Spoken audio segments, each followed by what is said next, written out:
بسم اللہ الرحمن الرحیم۔ آسان عربی گرامر برائے قرآن فہمی کے سلسلے کا یہ لیکچر نمبر 29 ہے۔ اس میں ہم مرکب جاری پڑھیں گے۔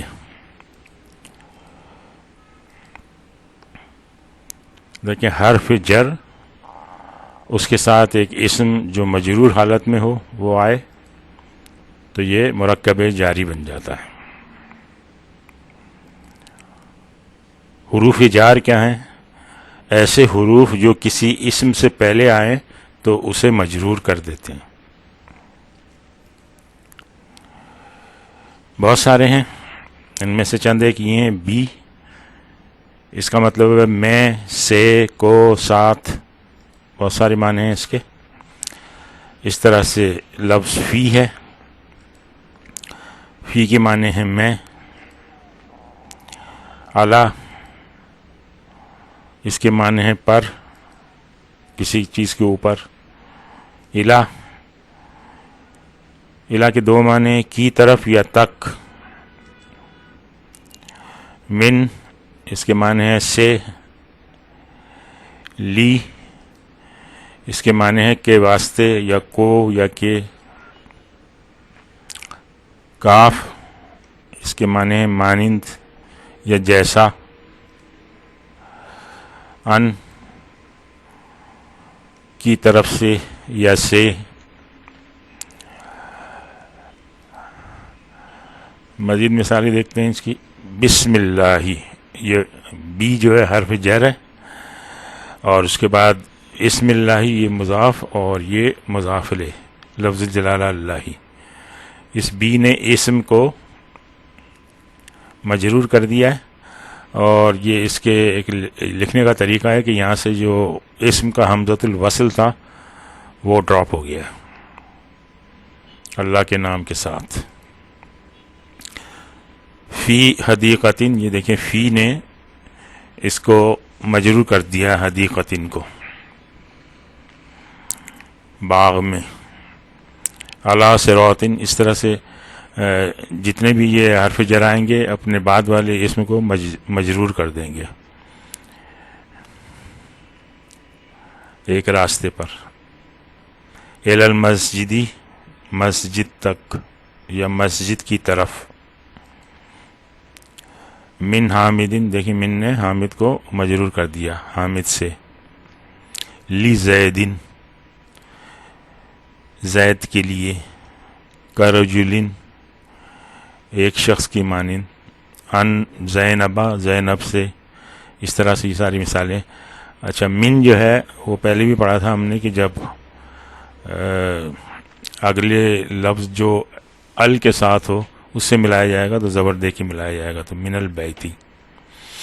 معرف باللام سے ملانے کی صورت میں نون ساکن کو زبر دے کر ملاتے ہیں۔ اس طرح یہ لفظ لی اوریسن، لی اروسن۔ اب اس کو لام کے ساتھ ملانا ہے ال دے کر، تو اس کو کس طرح لکھیں گے؟ اس میں یہ جو حمزۃ الوصل ہے اس کو گرا دیں گے، للعروسی لکھیں گے۔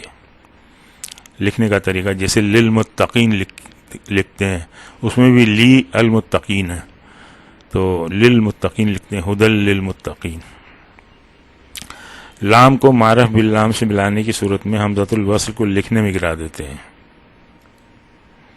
اچھا، اب حرف جر کا اثر کہاں کہاں ہوتا ہے؟ دیکھیں نا، یہ ممکن ہے نا کہ ایک حرف جر ہو اس کے بعد کئی اسم آ رہے ہوں، تو وہ اثر اس کا کہاں تک جاتا ہے یہ ہمیں دیکھنا ہے۔ لفظ کتابن، اس کے ساتھ فی لگایا ہم نے تو یہ بن گیا کتابن۔ یہاں حرف جر کا اثر جو ہے یہ کتاب پہ ہوا کیونکہ یہ حالت جر میں آ گیا۔ اچھا جی، کتاب اللہ ہے، یہ مضاف اور مضاف الیہ ہے۔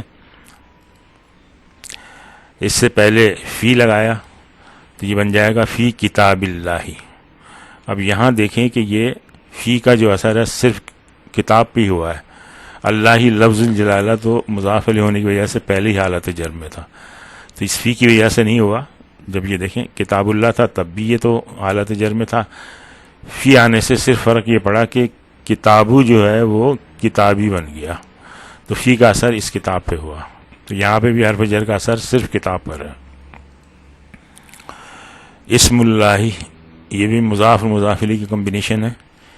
اس سے پہلے بی لیا ہے بسم اللہ، تو بی نے جو ہے اسم کو حالت جر میں کر دیا. یہاں بھی حرف جر کا اثر صرف اسم پر ہوا، یعنی لفظ اسم پر. اب یہ دیکھیں شجرۃ مبارکۃ، ٹھیک ہے، یہ موصوف اور صفت. علی لے کر آئے، علی شجرۃ مبارکۃ، تو اب یہاں دیکھیں کہ آپ شجرتن بھی حالت جر میں ہے اور مبارکتن بھی حالت جر میں ہے، لیکن یہ اللہ کی وجہ سے نہیں ہے. اللہ کی وجہ سے صرف شجرتن حالت جر میں ہے، اور چونکہ یہ موصوف ہے اور مبارکتن صفت ہے، تو صفت جو ہے موصوف کے چاروں پہلوؤں میں تابع ہوتی ہے، تو حالت میں بھی یہ اس کے تابع ہوگی. تو اس موصوف کے ہونے کی وجہ سے یہ مبارکتن حالت جر میں ہے، اللہ کی وجہ سے نہیں. یہاں بھی دیکھیں حرف جر کا اثر صرف شجرتن پہ ہوا. حاصل کیا ہوا اس سے کہ حرف جر کا اثر صرف اور صرف اس کے بعد آنے والے ایک ہی اسم پر ہوتا ہے. باقی اسما اگر حالت جر میں ہے تو اس کی وجہ کچھ اور ہوگی، جیسے یہاں پہ حالت جر میں مضاف الیہ کی وجہ سے تھا، یا حالت جر میں صفت کی وجہ سے تھا. اچھا، اب ایک یہ ٹپیکل صورتحال دیکھیں. مسجد رسول اللہ، یہ مضاف ہے، رسولی مضاف الیہ وہو مضاف، اور یہ لفظ الجلالہ مضاف الیہ. اب یہ ایک ٹپیکل قسم کا ہے مضاف مضاف الیہ کی کمبینیشن، پہلے بھی شاید ہم نے دیکھی ہے. یہ دونوں مل کے مسجد رسولی یہ ایک مرکب بنا رہے ہیں، اور رسول اللہ مل کر یہ دوسرا مرکب بنا رہے ہیں. اب ہم نے ان سے پہلے من لگا دیا، تو اب یہ ہو گیا من مسجدی رسول اللہ. یہاں بھی من نے جو اثر ڈالا ہے صرف مسجد پہ ڈالا ہے، یہ مسجدو تھا تو اس سے یہ مسجدی بن گیا. اب صورتحال یہ ہے کہ یہ حرف جر ہے، یہ اس کی ترکیب اگر ہم کریں یہ اسم مجرور کہلائے گا، یا ان دونوں کو جار اور مجرور کہہ دیں، ایک ہی بات ہے. وہ ہوا مضاف مضاف الیہ رسولی، وہ ہوا مضاف، اور لفظ الجلالہ اللہ مضاف الیہ. اب یہ ٹپیکل کنڈیشن یہ ہے کہ یہ من مسجدی یہ ایک مرکب ہے، اور پھر مسجدی رسولی دوسرا مرکب ہے، اور رسول اللہ یہ تیسرا مرکب ہے. ٹپیکل قسم کے مرکب ہیں یہ. ایک اور مثال دیکھ لیں. من قبل صلاۃ الفجر، من جو ہے جار، قبلی مجرور، اس کے ساتھ یہ ظرف بھی ہے. ظرف ایسے الفاظ ہوتے ہیں جو کسی وقت کا اور جگہ کا تعین کرتے ہیں کہ وہ کام کس وقت ہوا اور کس جگہ پہ ہوا، اس کا تعین کر رہے ہیں، وقت اور جگہ کو بتاتے ہیں. آگے دیکھیں گے ہم اس کو. یہ جب یہ ظرف ہوتا ہے تو یہ مضاف کی طرح سے جو ہے نا استعمال ہوتا ہے، تو اس کے بعد مضاف الیہ آنا چاہیے. یہ مضاف الیہ اور اس کے ساتھ ساتھ یہ منوط بھی ہے، اور یہ اس کی صفت ہے. یہاں بھی دیکھیں یہ ایک مرکب ہے، یہ دوسرا مرکب ہے، اور یہ تیسرا مرکب ہے. اسی طرح سے ایک مثال من بعد صلاۃ العشاء. اب یہاں بعدی یہ بھی ظرف ہے، من جار ہے، مجرور ہے، پلس ظرف ہے، یہ بھی وقت کا تعین کر رہا ہے. اس طرح سے یہ مضاف الیہ اور منوط ہے، اور یہ نعت ہے. یہ ایک مرکب ہو گیا، یہ دوسرا مرکب ہو گیا، اور یہ تیسرا مرکب ہو گیا.